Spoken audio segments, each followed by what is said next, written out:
YouTube চেনেললৈ আপোনালোকক স্বাগতম। মই আজি দাইলৰ পকোৰা বনাবলৈ ওলাইছোঁ। আপোনালোকে কেতিয়াবা খাইছেনে ৰহৰ দাইলৰ পকোৰা? মই দাইলখিনি 15 মিনিট তিয়াই থৈছিলোঁ। এতিয়া মই মিক্সাৰত দি দিছোঁ দাইল। তাৰপিছত অকণমান আদা দি দিম। এতিয়া মই অকণমান পিঁয়াজ দি দিলোঁ। নহৰু 3 ফুটা দি দিছোঁ। আপোনালোকে জ্বলা বেছি দিলেও দিব পাৰে, মই 3টা দি দিছোঁ। এইখিনি ভেদাইলতা আৰু নৰসিংহ পাতৰ ইয়াত দি দিছোঁ। আপোনালোকে খাইছেনে কেতিয়াবা? এবাৰ খাই চাব।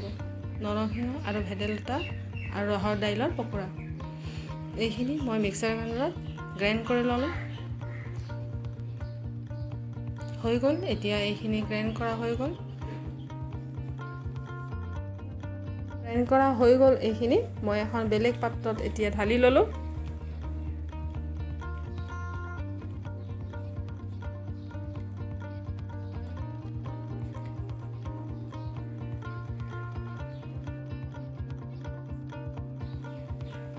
মই এতিয়া ইয়াতে চাউলৰ গুড়ি দি দিলোঁ।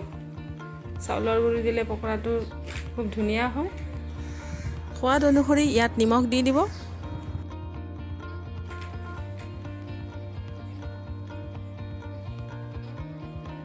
আপোনালোকেও খাবচোন এনেকৈ বনাই।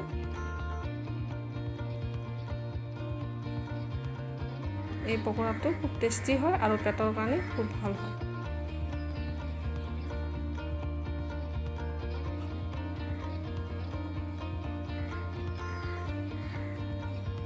এতিয়া পেনত তেল দি দিছোঁ। তেলত এইখিনি মই ভাজিবলৈ ৰেডি হৈছোঁ। এতিয়া তেল গৰম হৈছে।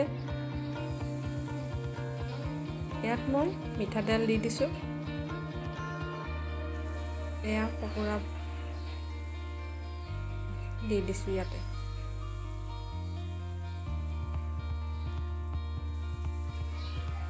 এয়া মই বহাই দিছোঁ এতিয়া।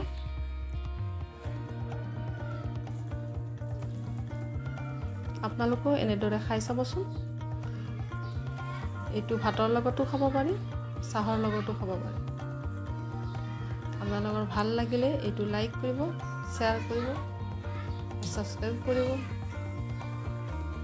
ভাল পালে আপোনালোকে কমেণ্টত জনাই দিব।